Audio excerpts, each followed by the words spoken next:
સાફલ્ય વિદ્યાપીઠમાં આપ સૌનું હાર્દિક સ્વાગત છે।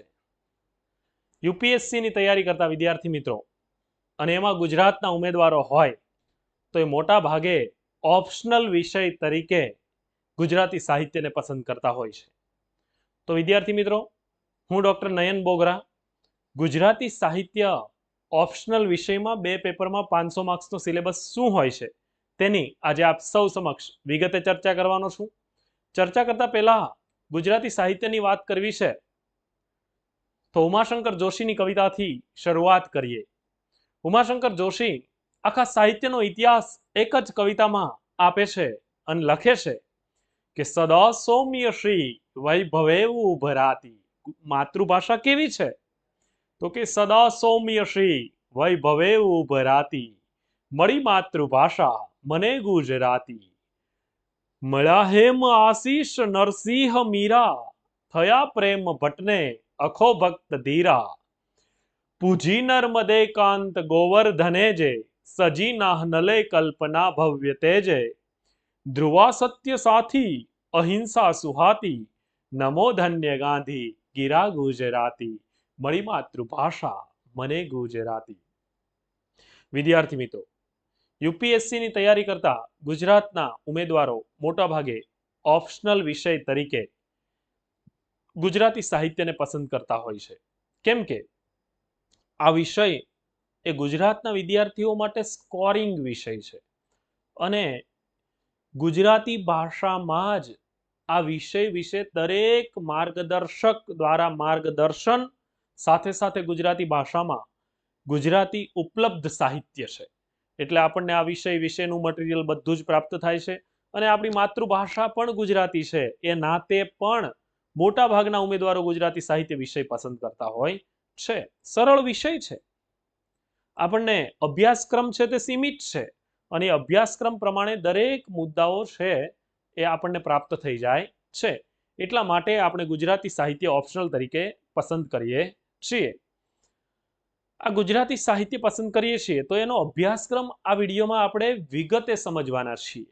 સાથે સાથે આ વિડીયોની પછી ડિસ્ક્રિપ્શનમાં મેં તમને જે પીપીટી છે એ પીપીટીમાં જે બતાવવાનો છું એ જ પીપીટી પીડીએફ સ્વરૂપે પણ તમને મળી જશે। આ ઉપરાંત અભ્યાસક્રમની પીડીએફ સાથે સાથે ગુજરાતી સાહિત્યની તૈયારી કેવી રીતે કરવી અથવા તો તેનું મટીરિયલ બધું જ ડિસ્ક્રિપ્શનમાં લિંક આપેલી હશે, એમાંથી આપ સૌને સાફલ્ય વિદ્યાપીઠમાંથી પ્રાપ્ત થશે। તો વિદ્યાર્થી મિત્રો, આજે આપણે અભ્યાસક્રમની ચર્ચા કરવાની છે। ગુજરાતી સાહિત્યમાં આમ તો યુપીએસસીમાં ઓપ્શનલ 500 માર્ક્સનું હોય છે, 250 માર્ક્સના 2 પેપર આવે છે, પેપર 1 પેપર 2 બંને પેપરનો અભ્યાસક્રમ નિશ્ચિત છે, એટલે અભ્યાસક્રમ નક્કી જ છે કે આવું આવવાનું છે। તો ચાલો વિદ્યાર્થી મિત્રો, આપણે અભ્યાસક્રમની વિગતે ચર્ચા કરીએ અને એમાં આપણે શરૂઆત કરીએ છીએ પેપર 1 થી કે ગુજરાતી સાહિત્યમાં અભ્યાસક્રમમાં પેપર 1 માં શું આવે છે, કેવા કેવા સાહિત્યના પ્રશ્નો પૂછાય છે, કયો સિલેબસ છે એનો, તેની ચર્ચા કરીએ। પેપર 1 નું 250 માર્ક્સનું પેપર આવશે, એમાં કયા કયા મુદ્દાઓ આવવાના છે તેની ચર્ચા આપણે કરીએ। ચાલો આગળ જઈએ છીએ વિદ્યાર્થી મિત્રો। તો સૌથી પહેલો પેપર 1 માં ક્વેશ્ચન છે, પહેલો જ ટોપિક છે ગુજરાતી ભાષા સ્વરૂપ અને ઇતિહાસ। મુખ્ય ટોપિક છે ગુજરાતી ભાષા સ્વરૂપ અને ઇતિહાસ। એમાં પાછા આપણને ગૌણ મુદ્દાઓ આપેલા છે। પહેલો મુદ્દો એમાં છે ગુજરાતી ભાષાનો ઉદ્ભવ અને વિકાસ છેલ્લા 1000 વર્ષ દરમિયાન। ગુજરાતી ભાષાનો ઉદ્ભવ કેવી રીતે થયો?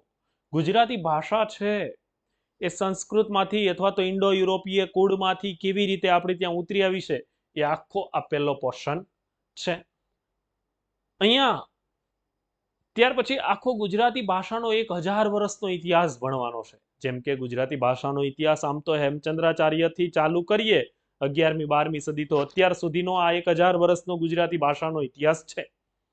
તો એ 1000 વર્ષનો ગુજરાતી ભાષાનો ઇતિહાસ છે। આ ગુજરાતી ભાષા કેવી રીતે ઉત્પન્ન થઈ, કેવી રીતે વિકાસ પામી છે, કે અપભ્રંશ પ્રાકૃતની ભૂમિકાએ આપણે ત્યાં અત્યારે ગુજરાતી ભાષા કેવી રીતે ઉતરી આવી, તેની વિગતે ચર્ચા આ મુદ્દામાં કરવાની હોય છે। આપણે ત્યાર પછી ચર્ચા કરીએ છીએ બીજો મુદ્દો છે, બીજો મુદ્દો છે ગુજરાતી ભાષાના વ્યાવર્તક લક્ષણો। હવે ગુજરાતી ભાષાના વ્યાવર્તક લક્ષણો, એમાં પાછા 3 ક્વેશ્ચન આપેલા છે હવે 3 મુદ્દાઓ છે. પહેલો મુદ્દો છે ધ્વનિતંત્ર, બીજો મુદ્દો છે રૂપતંત્ર અને ત્રીજો મુદ્દો છે વાક્યતંત્ર.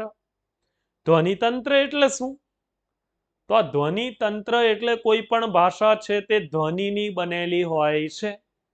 ધ્વનિ એટલે અવાજ, અવાજ સંભળાય ત્યાર પછી છે તે અવાજ છે તે લખાતો હોય છે. તો આ ધ્વનિતંત્ર સ્વર વ્યંજન અ આ યુ સ્વર વ્યંજનો ક ખ ગ ઘ અંગ ચ છ જ જ અન ટ ઠ ડ ઢ ણ ત થ દ ધ ન પ ફ બ ભ મ ય ર લ વ શ શ સ હ ળ ક્ષ જ્ઞ. આ ગુજરાતી ભાષાના ધ્વનિઓ છે. રૂપતંત્ર છે. વાક્યતંત્ર, વાક્યતંત્ર વિશાળ છે ગુજરાતી ભાષાનું, જેમાં રૂપની દ્રષ્ટિએ પડે છે, સ્વરૂપની દ્રષ્ટિએ, અર્થની દ્રષ્ટિએ આવા વાક્યના જુદા જુદા પ્રકાર પડે છે. સાદું વાક્ય, સંયુક્ત વાક્ય, સંકુલ વાક્ય, કર્તરી, કર્મણી, પ્રેરક, પુનઃ પ્રેરક, ભાવે પ્રયોગ, આ વાક્યતંત્ર છે આખું. તો આ બીજો મુદ્દો થયો કે ગુજરાતી ભાષાના વ્યાવર્તક લક્ષણો. ત્યાર પછી ત્રીજો મુદ્દો છે ગુજરાતની મુખ્ય બોલીઓ. હવે ગુજરાતની મુખ્ય બોલીઓમાં પાછી 4 બોલી આપેલી છે. એ 4 બોલીઓમાં સુરતી, પટણી, ચરોતરી અને સૌરાષ્ટ્રી, આ 4 બોલીઓનો સમાવેશ થાય છે.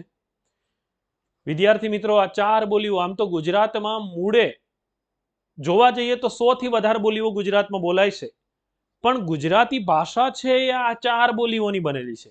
જો ગુજરાતમાં તો બહુ બધી બોલી બોલાય, ચરોતરી, પટણી, સુરતી, સૌરાષ્ટ્રી, આ 4 મુખ્ય. એના સિવાય કચ્છી બોલી, આપણી આદિવાસી બોલી, તડવી બોલી, ચૌધરી બોલી, વસાવા બોલી, ગામિત બોલી, રાઠવા બોલી, ધોળિયા બોલી, આવી બહુ બધી બોલીઓ બોલાય છે. પણ મુખ્યત્વે આ 4 બોલીઓની ગુજરાતી ભાષા બનેલી છે. સુરતી બોલી, તો આ દરેક બોલી વિશે દર વર્ષે સાહેબ પરીક્ષામાં પ્રશ્નો પૂછાય છે. એટલે ક્યાંક ને ક્યાંક બોલીનો એકાદ પ્રશ્ન 10 માર્ક્સનો કે 20 માર્ક્સનો આપણી પરીક્ષામાં આવતો હોય છે. સુરતી બોલી તો લક્ષણ છે તથ દધ ની જગ્યાએ ટઠ ડઢ બોલાય. તમે તો કે તમે, તું તો કે તું. આ તથ દધ ની જગ્યાએ ટઠ ડઢ બોલાય. સનો હ બોલાય. સુરત તો કે હુરત. ત્યાર પછી આપણી પટણી અને ચરોતરી મોટા ભાગે સરખી છે. પટણી ઉત્તર ગુજરાતમાં બોલાય, ચરોતરી મધ્ય ગુજરાતમાં બોલાય. આ લોકો ક ખ ગ ઘ ની જગ્યાએ ચ છ જ જ બોલે.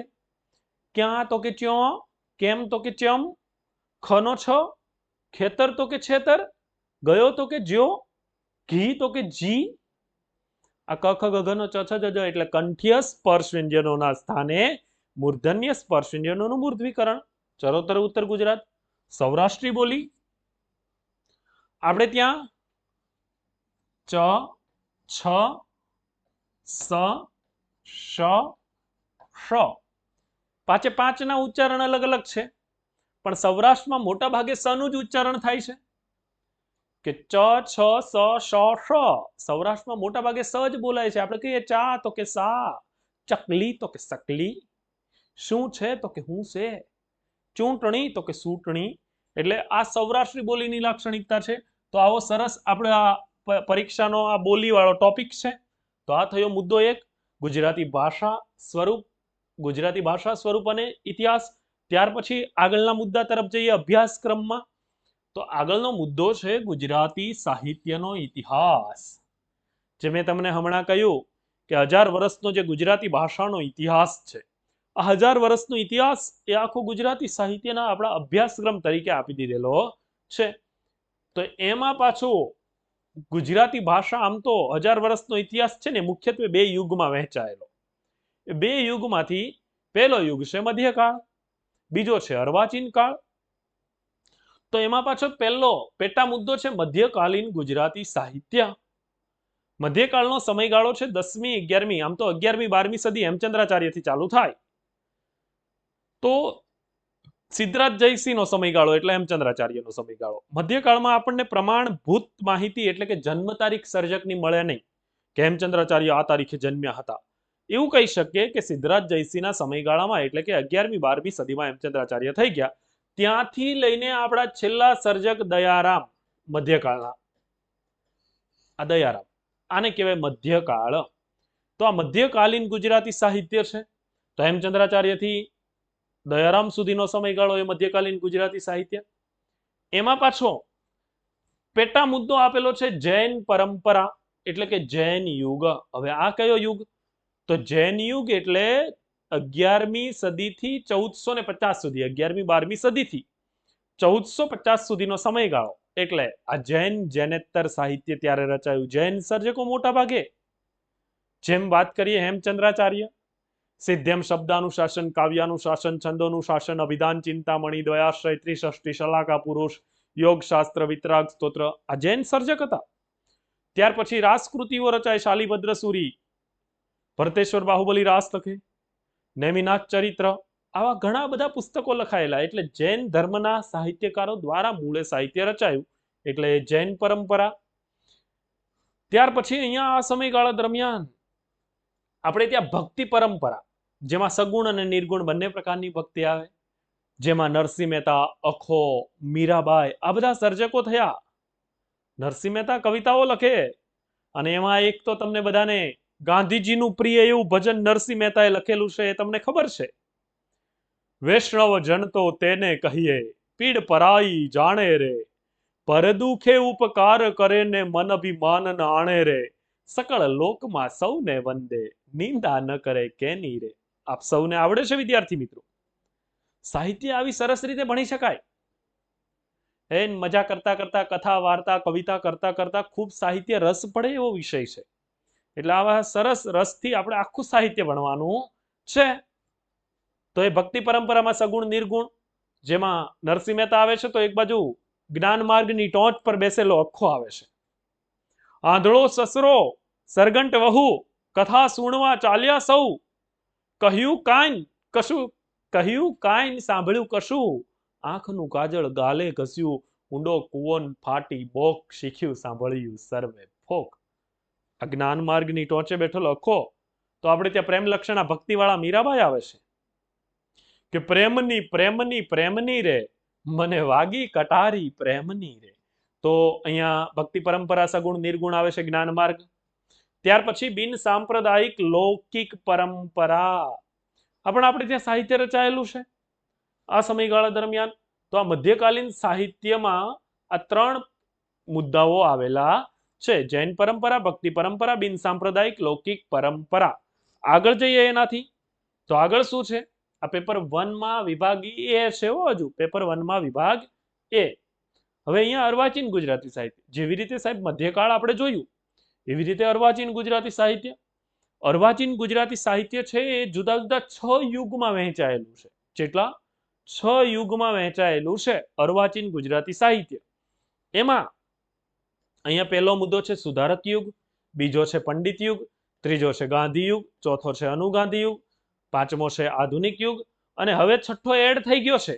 સિલેબસમાં આપણને 5 જ આપેલા છે, પણ છઠ્ઠો મુદ્દો હાલમાં એડ થઈ ગયો છે, જેનું નામ છે અનુઆધુનિક યુગ, પોસ્ટ મોડર્ન.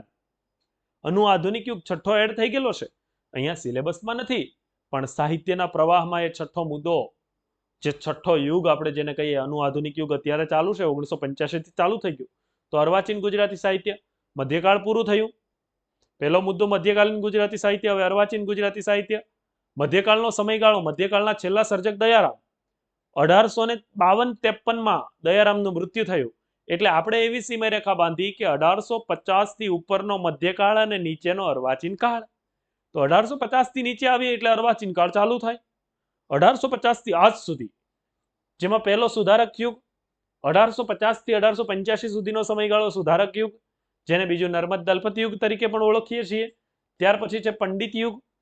આવું યુગનું એક આખો આના પછીનો વિડીયો મારો આવશે, આખો વિડીયો યુગ સંદર્ભ, કે આ બધા જ યુગો, મધ્યકાળ અને અર્વાચીન કાળના બધા જ યુગો છે, એ આના પછીનો જ વિડીયો આપણી આ સાફલ્ય વિદ્યાપીઠ યુટ્યુબ ચેનલ પર આવવાનો જ છે. એમાં આ યુગો વિશે આપણે વિગતે ચર્ચા કરવાની છે. એટલે અત્યારે આપણે યુગોમાં જતા નથી, આના પછી તરત જ વિડીયો એ આવવાનો છે. બીજું, હા વિદ્યાર્થી મિત્રો, આવતા પછી આના પછી તમારે કયા વિડીયો જરૂર છે, શું છે, આપનો પ્રતિભાવ છે તે કોમેન્ટ બોક્સમાં જણાવજો. આપને દરેકને વ્યક્તિગત રીતે કોમેન્ટ બોક્સમાં હું જવાબ આપીશ. એટલે જે કંઈ કોમેન્ટ હોય, જે કંઈ તમારો પ્રતિભાવ હોય, એ આ કોમેન્ટમાં આપવાનો રહેશે. સુધારક યુગ 1850 થી 85, પંડિત યુગ 1885 થી 1915. 1915માં ગાંધી બાપુ આવી ગયા, એટલે 1915 થી 40 કે 50 સુધી આપણે ત્યાં ગાંધી યુગ ચાલે છે. અને 1940 કે 50 થી અનુગાંધી યુગ આપણે ત્યાં ચાલુ થાય છે. અને એ 1955 સુધી ચાલે છે અનુગાંધી યુગ. રાજેન્દ્ર શાહ અને નિરંજન ભગત સારા એવા સર્જકો આવે. અને હા, સાહિત્ય છે તો રાજેન્દ્ર શાહની એક વાત કરી દઉં તમને. સરસ મજાનું ગીત લખે રાજેન્દ્ર શાહ અનુગાંધી યુગમાં. કયું? તો પેલું એક તમને યાદ આવી જશે હમણાં. પેલી શું વીણવા ગઈ હતી? તો તમારા મનમાં તરત જવાબ આવ્યો હોય, ઈંધણા વીણવા ગઈ હતી. રાજેન્દ્ર શાહનું અહીંયા અનુગાંધી યુગમાં લખાયેલું ગીત છે કે ઈંધણા વીણવા ગઈ હતી મોરી સૈયર, વેળા બપોરની થઈ તી મોરી સૈયરું, ઈંધણા વીણવા ગઈ હતી મોરી સૈયર. જો અહીંયા અનુગાંધી યુગમાં રાજેન્દ્ર શાહે લખેલું છે. ત્યાર પછી આપણે ત્યાં આધુનિક યુગ આવે. 1955 થી આધુનિક યુગ આવે. આધુનિક યુગના પિતા સાહિત્યિક દ્રષ્ટિએ સુરેશ જોશી છે. ગુજરાતી ભાષામાં સુરેશ જોશી આધુનિક યુગના પિતા. પરંપરાને છોડીને પોતાની રીતે નવો માર્ગ અપનાવે છે, એટલે આ આધુનિક યુગ આવ્યો.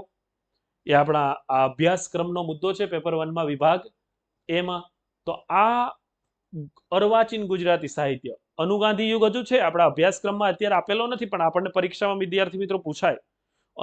અનુ આધુનિક યુગ 1985 પછી આપણે બેક ટુ ટ્રેડિશન, આપણે આપણી પરંપરા પાસે પાછા ગયા અને એ પરંપરાને નવી રીતે લઈ આવ્યા.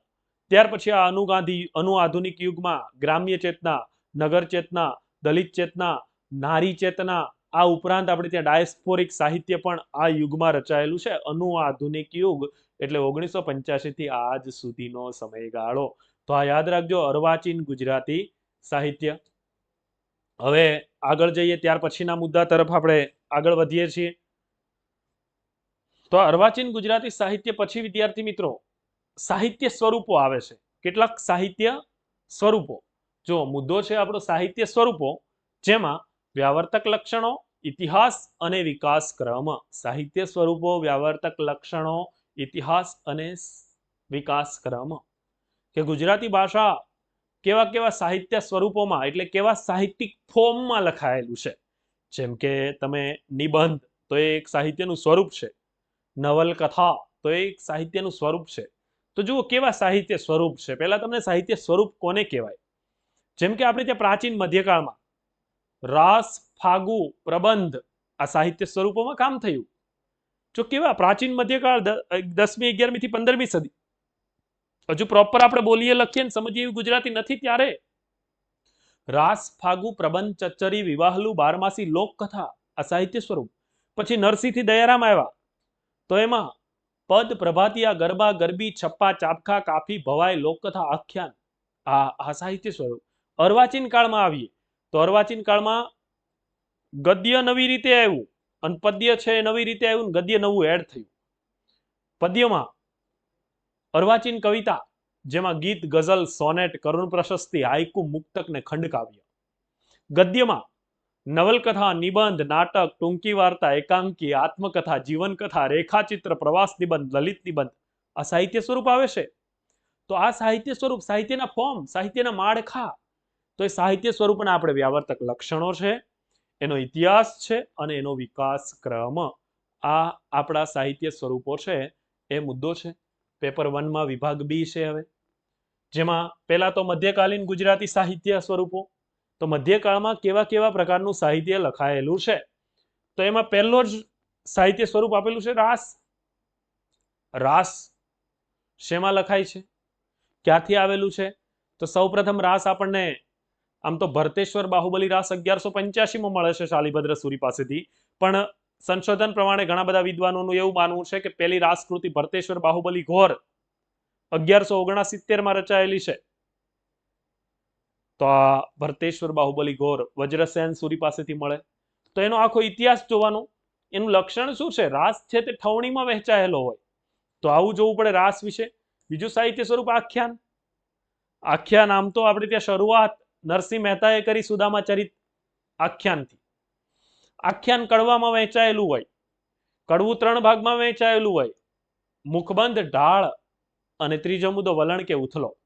તો એ આખ્યાનના લક્ષણો આપણે જોવાના છે. પદ્ય વાર્તા કેવી હોય? ફોર્મ કવિતા. કહેવામાં આવે વાર્તા એટલે કથા. કવિતાના ફોર્મમાં કથા રજૂ કરવામાં આવે એ પદ્ય વાર્તા. શામળે લખી આપણે ત્યાં પદ્ય વાર્તા. સિંહાસન 32, નંદ 32, વેતાળ 25, મદન મોહના, ચૂડા બહોત્તરી આ બધી પદ્ય વાર્તાઓ શામળ પાસેથી આપણને પ્રાપ્ત થાય છે. તો આ મધ્યકાલીન સાહિત્ય સ્વરૂપ. ત્યાર પછી સાહિત્ય સ્વરૂપ છે પદ. મીરાના પદ યાદ આવે જ ને, બોલમાં બોલમાં બોલમાં રે, રાધા કૃષ્ણ વિના બીજું બોલમાં, હીરા માણેક ને ઝવેર ત્યજીને, કથિર સંગાથ મણી તોલમાં રે, રાધા કૃષ્ણ વિના બીજું બોલમાં. આ મીરાબાઈના પદ છે. ત્યાર પછી લોકનાટ્ય ભવાઈ આપણે ત્યાં લખાય છે. આ લોકનાટ્યમાં ભવાઈ સાઈઠ ઠાકરે ભવાઈના 360 વેશ આપ્યા. તો એ ભવાઈ આ થયા વિદ્યાર્થી મિત્રો મધ્યકાળના સાહિત્ય સ્વરૂપો, મધ્યકાલીન સાહિત્ય સ્વરૂપો જેના લક્ષણો, ઇતિહાસ અને વિકાસક્રમ વિશે આપણને પરીક્ષામાં પૂછાય છે. તો આ અભ્યાસક્રમનો મુદ્દો થયો, એમાંનો મુદ્દો એક મધ્યકાલીન સાહિત્ય સ્વરૂપો. હવે ત્યાર પછી મુદ્દો આવે છે અર્વાચીન સાહિત્ય સ્વરૂપો. મધ્યકાળ 10મી 11મી સદીથી 1850, અર્વાચીન કાળ 1850 થી આજ સુધી. તો અર્વાચીન સાહિત્ય સ્વરૂપો કેવા છે, એમાં શું શું આવે છે, તેના વિશે આપણને પરીક્ષામાં પ્રશ્ન પૂછાય. તો અર્વાચીન યુગ, એમાં પાછા મેં તમને હમણાં પેલા પેટા પ્રકારો કહી દીધા: સુધારક યુગ, પંડિત યુગ, ગાંધી યુગ, અનુગાંધી યુગ, આધુનિક યુગ, અનુઆધુનિક યુગ. એમાં અર્વાચીન છે એટલે એ આધુનિક જ છે, અર્વાચીન એટલે આધુનિક. એમાં પેલું સાહિત્ય સ્વરૂપ છે નવલકથા. નવલકથા કેવા લક્ષણો હોય? કથા વસ્તુ હોય, પાત્રાલેખન હોય, દ્રશ્ય હોય, સંવાદ હોય, વાતાવરણ હોય, આ નવલકથાના લક્ષણો છે. કથા આપેલી હોય, નવલકથાનો આખો વિકાસ ક્રમ. આમ તો નંદશંકર તુળજાશંકર મહેતા કરણ ગેલો નવલકથાથી શરૂઆત કરે 1866 1866માં. પછી તો આપણે ત્યાં નવલકથાનો ખૂબ સારો એવો વિકાસક્રમ થયો. પછી સુધારક યુગમાં કેટલીક નવલકથાઓ લખાય. મહિપતરામ નીલકંઠ સાસુ વહુની લડાઈ સામાજિક નવલકથા આપે. પછી તો સરસ્વતી ચંદ્ર જેવી નવલકથા મળે ગોવર્ધન રામ ત્રિપાઠી પાસેથી. ભદ્રમ ભદ્ર નવલકથા મળે રવ દેસાઈ, આપણે રમણભાઈ નીલકંઠ પાસેથી. ભારેલો અગ્નિ રવ દેસાઈ પાસેથી. અને ગાંધી યુગમાં કનૈયાલાલ મુનશી પાસેથી તો ઐતિહાસિક નવલકથાનો આખો રાફડો ફાટી નીકળે. તો આ નવલકથા સાહિત્ય સ્વરૂપ. ત્યાર પછી નવલિકા. નવલિકા એટલે ટૂંકી વાર્તા અથવા તો વાર્તા. આ નવલિકા સાહિત્ય સ્વરૂપ. ગાંધી યુગમાં આપણે ત્યાં સૌથી સારી, સૌથી શ્રેષ્ઠ નવલિકાઓ લખવાની શરૂઆત થઈ. નવલિકા આ વાર્તા, નવલિકા એટલે વાર્તા, વાર્તા લખવાની શરૂઆત આમ તો મલિયાનીલ કંચનલાલ વાસુદેવ મહેતા ગોવાલની વાર્તાથી વાર્તા લખવાની શરૂઆત કરે. ત્યાર પછી તો ધૂમકેતુ વાર્તાના પિતા કહેવાય. ગુજરાતી નવલિકાના પિતા ધૂમકેતુ. સાહેબ 20 જેટલા વાર્તા સંગ્રહો અને 500 જેટલી વાર્તાઓ ધૂમકેતુ લઈ આવે છે. ત્યાર પછી સાહિત્ય સ્વરૂપ આવે છે નાટક. નાટક લખવાની શરૂઆત આમ તો આપણે ત્યાં દલપત રામે કરેલી. નાટક, નાટકનું મુખ્ય લક્ષણ એમાં ડાયલોગ હોય, સંવાદ હોય. જો આ સ્વરૂપ વિશે જાણવાનું છે, વિકાસક્રમ આખો જોવાનો. દલપતરામે લક્ષ્મી નાટકથી શરૂઆત કરી. એરિસ્ટોફેનિસની પ્લુટસ નામની કોમેડી હતી, એનું ગુજરાતીમાં રૂપાંતર કર્યું દલપતરામે. ત્યાર પછી પ્રથમ મૌલિક નાટક નગીનદાસ મારફતિયા લખે ગુલાબ. પછી તો ઘણા બધા નાટકો લખાયા. ગુજરાતી ભાષાનું પ્રથમ કરુણાંતિક નાટક લલિતા દુઃખ દર્શક, આવું શ્રેષ્ઠ નાટક મળે આપણને. પછી તો રમણભાઈ નીલકંઠ ને ત્યાર પછી તો આખો નાટકો ખૂબ સારા આપણને પ્રાપ્ત થાય છે. પછી લલિત નિબંધ. આ લલિત નિબંધ ખૂબ લખાયા ગુજરાતી ભાષામાં. કાકા સાહેબ કાલેલકર લખે, સ્વામી આનંદ લખે, ભોળાભાઈ પટેલ લખે, દિગીશ મહેતા લખે. આ બધા લલિત નિબંધો લખ્યા. અને ઉર્મી કાવ્ય. ઉર્મી કાવ્યમાં પાછા ગીત, ગઝલ, સોનેટ, ખંડકાવ્ય, આ બધું ઉર્મી કાવ્યો. એમાં પાછા ગીતો ગુજરાતી ભાષામાં સરસ લખાયેલા. ખંડકાવ્ય, કવિ કાંત શરૂઆત કરે ખંડકાવ્ય લખવાની. વસંત વિજય ખંડકાવ્યથી શરૂઆત કરે. નહીં નાથ ન જાણો કે સવાર છે. પૂછાવાની ને પહેલો ને 5મો પ્રશ્ન, પંક્તિઓ પૂછાવાની છે. એમાં વસંત વિજય ખંડકાવ્યની પંક્તિઓ પૂછાય. વસંત વિજય ખંડકાવ્યની પહેલી જ પંક્તિ, નહીં નાથ ન જાણો કે સવાર છે, આ બધું ઘોર અંધારું, હજુ તો બહુ વાર છે. તો આ ઉર્મી કાવ્યો આપણે ત્યાં આવ્યા. ગઝલો આવી. ઉર્મી કાવ્યમાં ગઝલ, બાલાશંકર ઉલ્લાસરામ કંથારિયા ગઝલ લખવાની શરૂઆત કરે. પહેલી ગઝલ આપે બોધ. ગુજારે જે શિરે તારે, જગતનો નાથ તે સહેજે, ગણ્યું પ્યારું પ્યારા એ જે, અતિ પ્યારું ગણી લેજે. આ બોધ ગઝલથી ગઝલ લખવાની શરૂઆત થઈ આપણે ત્યાં. તો આવી રીતે ઉર્મી કાવ્યો આપણે ત્યાં આવે છે. તો આ થયા અર્વાચીન સાહિત્ય સ્વરૂપ પેપર 1 વિભાગ બી. તો આવી રીતે પેપર 1 માં આટલા સિલેબસના મુદ્દાઓ છે વિદ્યાર્થી મિત્રો, ખાસ યાદ રાખજો. આ સિલેબસ આખો છે તે ડિસ્ક્રિપ્શનમાં મેં PDF મૂકેલી છે, એની લિંક મૂકેલી છે. પછી સાફલ્ય વિદ્યાપીઠ નામનું ટેલિગ્રામ ગ્રુપ છે, એમાં પણ તમને સિલેબસ મળી જશે. ગુજરાતી સાહિત્ય વિશેનું વિગતે મટીરિયલ પણ મળી જવાનું છે, એટલે એની હવે બિલકુલ ચિંતા કરવાની નથી. ગુજરાતી સાહિત્યની તૈયારી આનંદ સાથે, મજાની સાથે કરતા જઈશું આપણે. હવે જઈએ આગળ. તો આ સાહિત્ય સ્વરૂપો પછી પેપર નંબર 2 ની વાત કરીએ. પેપર 1 પૂરું થયું. હવે પેપર 1 માં કેટલું હતું યાદ રાખજો પાછા. ગુજરાતી ભાષા, ભાષાનો ઇતિહાસ, સાહિત્યનો ઇતિહાસ, સાહિત્ય સ્વરૂપો, આ પેપર 1 હતું. હવે પેપર 2, ગુજરાતી સાહિત્ય પેપર 2. આગળ જઈએ. પેપર 1 માં એક મુદ્દો એક પાછો યાદ રાખજો. છેલ્લા 2 મુદ્દામાં એક વિવેચન છે અને બીજું લોક સાહિત્ય છે. આ બંને મુદ્દા પણ ખાસ એક યાદ રાખવાના રહેશે. વિવેચનનો ઇતિહાસ, આખો લોક સાહિત્યનો ઇતિહાસ પણ છે. પેપર 1 250 માર્ક્સનું હતું. સેમ એવી જ રીતે ગુજરાતી સાહિત્યનું પેપર 2 પણ 250 માર્ક્સનું છે. 250 માર્ક્સ. વિદ્યાર્થી મિત્રો, આ 500 માર્ક્સમાંથી ગુજરાતી સાહિત્યમાં 270 થી 300 માર્ક્સ લાવી શકાય છે આરામથી. 270 થી 300 માર્ક્સ આરામથી લાવી શકાય છે જો પ્રોપર આપણે મહેનત કરીએ તો. ગુજરાતી સાહિત્ય ઓપ્શનલ વિષય તરીકે માર્ક્સ સારા આવે છે, પણ એની તૈયારી આપણે આગળ જતા વ્યવસ્થિત રીતે કરશું. પેપર 2, પેપર 2 માં 19 બુક્સ છે. કેટલી? 19 સાહિત્યની કૃતિઓ હશે, જેમાં મધ્યકાળ, અર્વાચીન કાળ, સુધારક યુગ, પંડિત યુગ, ગાંધી યુગ, અનુગાંધી યુગ ને આધુનિક યુગની આવી 19 બુક્સ છે. તો એ બુક્સનું આપણે ભણવાની સાથે સાથે સમગ્ર લક્ષી મૂલ્યાંકન કરવાનું છે. 19 કૃતિઓ આપી છે, એ 19 કૃતિઓનું સમગ્ર લક્ષી મૂલ્યાંકન પેપર 2 માં કરવાનું હોય છે. તો કઈ 19 બુકો છે? ચાલો જોઈએ એ 19 બુકો. તો પહેલો મુદ્દો છે મધ્યકાલીન કૃતિઓ. મધ્યકાલીન કૃતિઓમાં પહેલી જ કૃતિ આપેલી છે વસંત વિલાસ ફાગુ. હવે જુઓ વિદ્યાર્થી મિત્રો, વિધિની વક્રતા. વસંત વિલાસ ફાગુ જ મળે છે આપણને. ગુજરાતી ભાષાની આ શ્રેષ્ઠ ફાગુ કૃતિ છે વસંત વિલાસ ફાગુ. એના કરતા આપણને કોઈ મળતા નથી. યાદ રાખજો પાછા, અજ્ઞાત નામના કોઈ સર્જક નથી. જ્ઞાત એટલે જાણવું અને અજ્ઞાત એટલે નથી જાણતા એવા.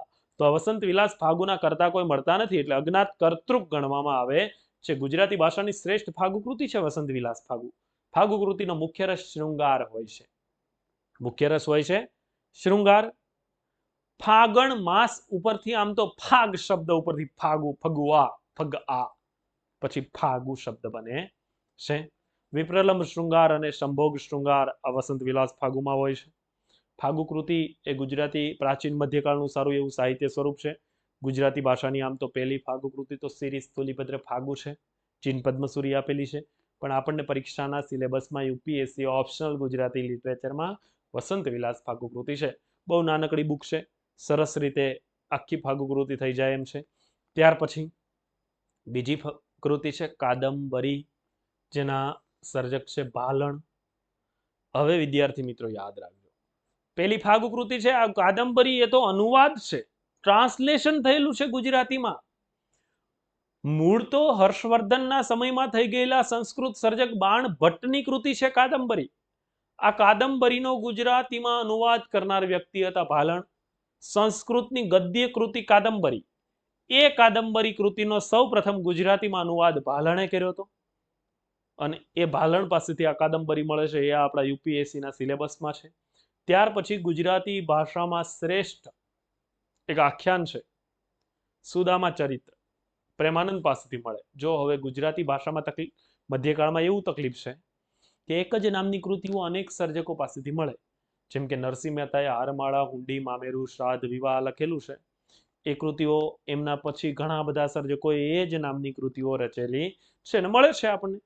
તો આ પ્રેમાનંદે જે સુદામા ચરિત્ર નામનું આખ્યાન લખેલું છે, જે આપણા યુપીએસસીના અભ્યાસક્રમમાં છે. પ્રેમાનંદે ઘણા બધા આખ્યાન લખ્યા, પણ એમાંનું એક આખ્યાન એટલે સુદામા ચરિત્ર. ત્યાર પછી શ્રેષ્ઠ પદ્ય વાર્તાઓ રચનાર સર્જક શામળ આવે છે. શામળની એક પદ્ય વાર્તા આપણા યુપીએસસી ના અભ્યાસક્રમમાં છે, ચંદ્ર ચંદ્રાવતીની વાર્તા. તો આ વાર્તા છે. ત્યાર પછી જ્ઞાન માર્ગી આખા બોલો અખો, અને અખા પાસેથી કૃતિ મળે છે અખે ગીતા. આમ તો કેવલ્ય ગીતા પણ અખા પાસેથી મળે છે, પણ આપણા અભ્યાસક્રમમાં છે અખે ગીતા. અખો છપ્પા લખે, કેવા સરસ છપ્પા અખા પાસેથી મળે કે તિલક કરતા 53 વહ્યા, જપમાળાના નાકા ગયા, તીરથ ફરી ફરી થાક્યા ચરણ, તોય ન પહોંચતો હરીને ચરણ. આવા છપ્પા અખા પાસેથી મળે. અખે ગીતા, આમ તો અક્ષયદાસ સોની મૂળ નામ, પણ અખો થઈ ગયું, અને એ અખા પાસેથી અખી ગીતા કૃતિ મળે છે, જે આપણા યુપીએસસી ના સિલેબસમાં છે. આ થઈ વિદ્યાર્થી મિત્રો મધ્યકાલીન કૃતિઓ. હવે આગળ જઈએ તો અર્વાચીન કૃતિઓ. અર્વાચીન કૃતિઓમાં પહેલો યુગ, આ અર્વાચીન યુગ ચાલુ થયો હવે 1850 થી, જેમાં પહેલા બે યુગ સુધારક યુગ અને પંડિત યુગમાં કઈ કઈ કૃતિઓ આવે છે, એ આપણા યુપીએસસી ના સિલેબસમાં સુધારક યુગ અને પંડિત યુગની કઈ કઈ કૃતિઓ છે તો એ જોઈ લઈએ. તો એમાં સુધારક યુગમાં ગુજરાતી ગદ્યના પિતા કહેવાય આ નર્મદા શંકર દવે. જો અહીંયા આ ફોટો છે ને નર્મદનો છે, આ નર્મદ છે. ગુજરાતી ગદ્યના પિતા, ગદ્ય લખવાની શરૂઆત નર્મદે કરી, અને એમાં ગુજરાતી ભાષાની પ્રથમ આત્મકથા જેને કહેવાય એ છે મારી હકીકત. આ મારી હકીકત આત્મકથા સૌ પ્રથમ 1866માં નર્મદે લખેલી. એ આપણા યુપીએસસી ના સિલેબસમાં છે. ગુજરાતી ભાષાની પ્રથમ આત્મકથા મારી હકીકત. આત્મકથા હું મારા જ જીવન વિશે લખું એ મારી આત્મકથા થઈ. બીજાના જીવન વિશે લખું એ જીવન ચરિત્ર થયું, અને એ આ બીજો જ ટોપિક આપણો ફારબસ વિરહ. આ ફારબસ વિરહ દલપતરામ પાસેથી આપણને પ્રાપ્ત થાય છે. પ્રિય મિત્ર એલેક્ઝાન્ડર ફોબ્સ ફારબસ સાહેબ વિશે લખાયેલી કવિતા એટલે ફારબસ વિરહ. કે વાલા તારા વેણ સપનામાં પણ સાંભળે, નેહ ભરેલા નેણ ફરીને દીઠા ફારબસ. આવ્યું ફારબસ વિરહ નામનું પ્રથમ કરુણ પ્રશસ્તિ કાવ્ય ગુજરાતી ભાષાનું દલપતરામ પાસેથી મળે. તો એ ફારબસ વિરહ આપણા અભ્યાસક્રમની એક કૃતિ છે. ત્યાર પછી કૃતિ છે સરસ્વતી ચંદ્ર, ભાગ 1, ગોવર્ધન રામ ત્રિપાઠી. વિદ્યાર્થી મિત્રો સરસ્વતી ચંદ્ર નવલકથા 4 ભાગમાં વહેંચાયેલી છે. ગુજરાતી ભાષાની સૌથી મોટી નવલકથા એટલે કે બૃહદ નવલકથા કહેવાય છે. 4 ભાગમાં વહેંચાયેલી સરસ્વતી ચંદ્ર નવલકથાનો પ્રથમ ભાગ આપણા સિલેબસમાં છે. પ્રથમ જ છે. 4 ભાગ તો ત્યારના સમયે જ્યારે લખાય ત્યારે આ નવલકથા 2500 પેજની હતી. જેટલા 2500 પેજની જ્યારે લખાય ત્યારે આ નવલકથા હતી. સરસ્વતી ચંદ્ર 4 ભાગ, 4 ભાગના નામ જુદા જુદા. એમાં આપણને પહેલો ભાગ આપેલો છે, એ પહેલા ભાગનું નામ છે બુદ્ધિધનનો કારભાર. બુદ્ધિધનનો કારભાર. ત્યાર પછી તો ગુણસુંદરીનું કુટુંબજાળ, રત્નનગરીનું રાજ્યતંત્ર, સરસ્વતી ચંદ્રનું મનોરાજ્ય અને પૂર્ણાહુતિ, આવા 4 ભાગમાં આ નવલકથા વહેંચાયેલી છે. ત્યાર પછી પૂર્વાલાપ નામનો કાવ્ય સંગ્રહ છે, જે આપણને કવિ કાંત એટલે કે મણિશંકર રત્નજી ભટ્ટ, આ કવિ કાંત પાસેથી મળે છે પૂર્વાલાપ કાવ્ય સંગ્રહ. પૂર્વાલાપ કવિ કાંત અમરેલીના લાઠી પાસેના ચાવંડ ગામે જન્મેલા. ગુજરાતી ખંડ કાવ્યના પિતા કહેવાય. વસંત વિજય, જો આ પૂર્વાલાપમાં ખંડ કાવ્યો છે, વસંત વિજય, અતિજ્ઞાન, કલ્પના અને કસ્તુરી મૃગ, દેવયાની, રમા, એક રાષ્ટ્રપ્રેમને રજૂ કરતું ગીત છે હિન્દ માતાને સંબોધન, પ્રાર્થના ગીત છે. ઓ હિન્દ દેવ ભૂમિ સંતાન સૌ તમારા, કરીએ મળીને વંદન, સ્વીકારજો અમારા. આવું પ્રાર્થના ગીત મળે આપણને પૂર્વાલાપ કાવ્ય સંગ્રહમાં, કવિ કાંતનો છે.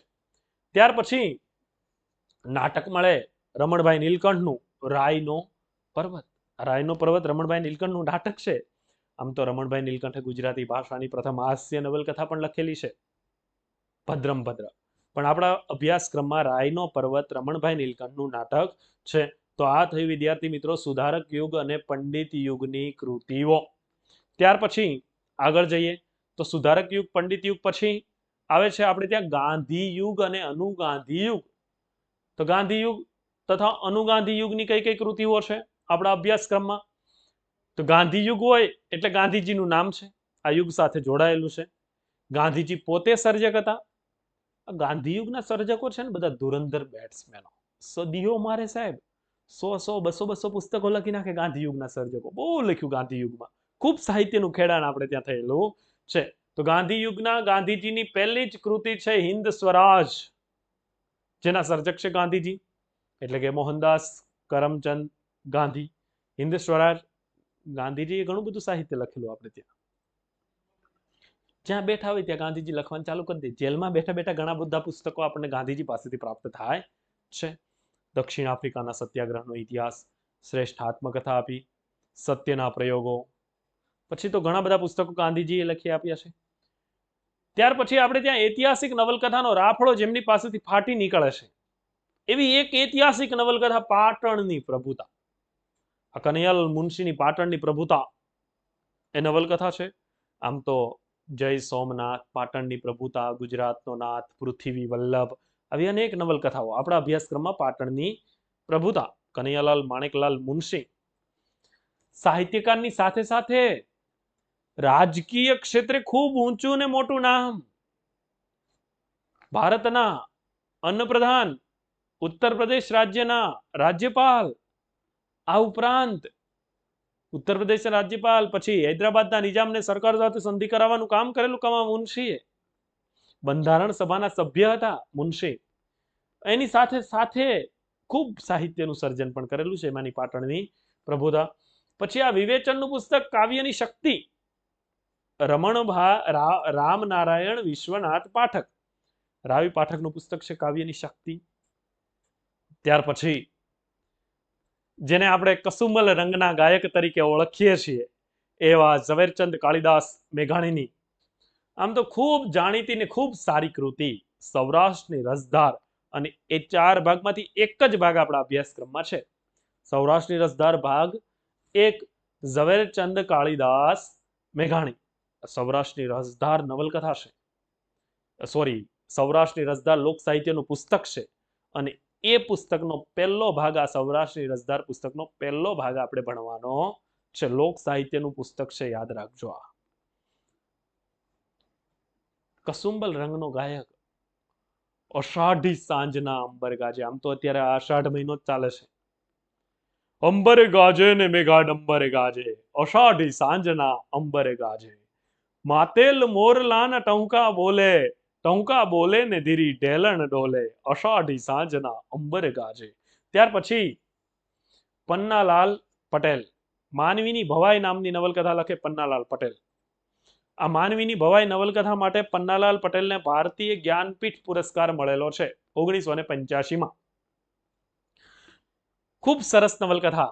છપ્પનિયા દુકાળની સાથે સાથે કાળુ અને રાજુના પ્રેમની વાત આ નવલકથામાં કરવામાં આવેલી છે. તો માનવીની ભવાઈ.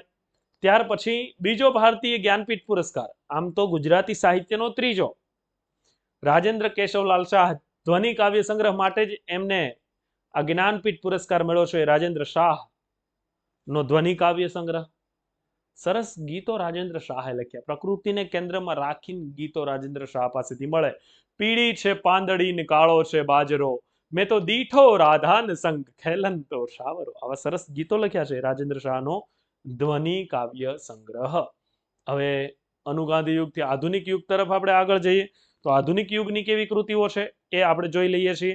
તો આધુનિક યુગમાં જેમાં આપણને આધુનિકતાના ગુજરાતી સાહિત્યમાં કવિતામાં લક્ષણો દેખાય એ સપ્તપદી ઉમાશંકર જોશીનો કાવ્ય સંગ્રહ. સપ્તપદી.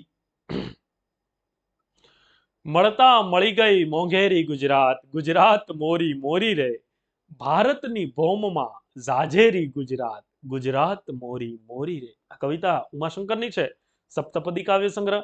ત્યાર પછી આધુનિક યુગના પિતા સુરેશ જોશી જનાંતિકે નામનો નિબંધ સંગ્રહ લખે છે. આ જનાંતિકે નિબંધ સંગ્રહ પણ આપણા અભ્યાસક્રમમાં છે. અને અત્યારના આપણા સર્જક સિતાંશુ યશશ્ચંદ્ર મહેતા, આ સિતાંશુ યશશ્ચંદ્ર મહેતા પાસેથી આપણને નાટક મળે છે અશ્વત્થામા.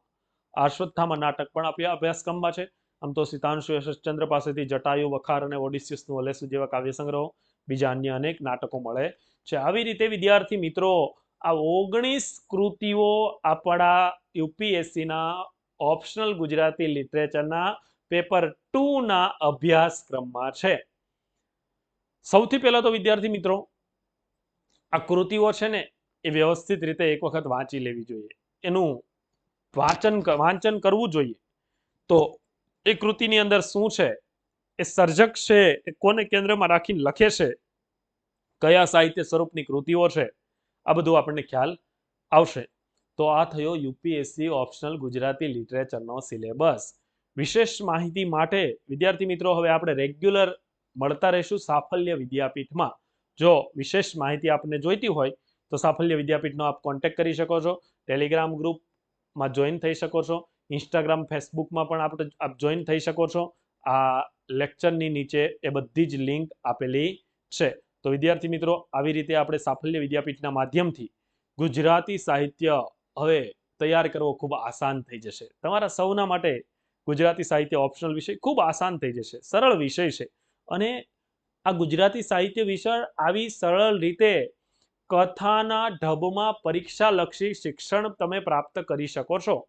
કથા, વાર્તા, કવિતા દ્વારા પણ સાહિત્યનું આવી સરસ રીતે રસપાન કરી શકીએ એમ છીએ, પરીક્ષાલક્ષી માર્ગદર્શન મેળવી શકીએ છીએ. તો વિશેષ માહિતી માટે આપ જોડાયેલા રહો સાફલ્ય વિદ્યાપીઠ સાથે. અને હવે પછીનો વિડીયો ગુજરાતી ભાષાના યુગ સંદર્ભનો આપણી યુટ્યુબ ચેનલ પર સાફલ્ય વિદ્યાપીઠ પર મળી જશે. તો આપ સૌ વિદ્યાર્થી મિત્રોનો ખૂબ ખૂબ આભાર. જો આ વિડીયો ગમ્યો હોય તો લાઈક કરો, શેર કરો અને આપણી યુટ્યુબ ચેનલને સબસ્ક્રાઇબ કરો. Thank you so much.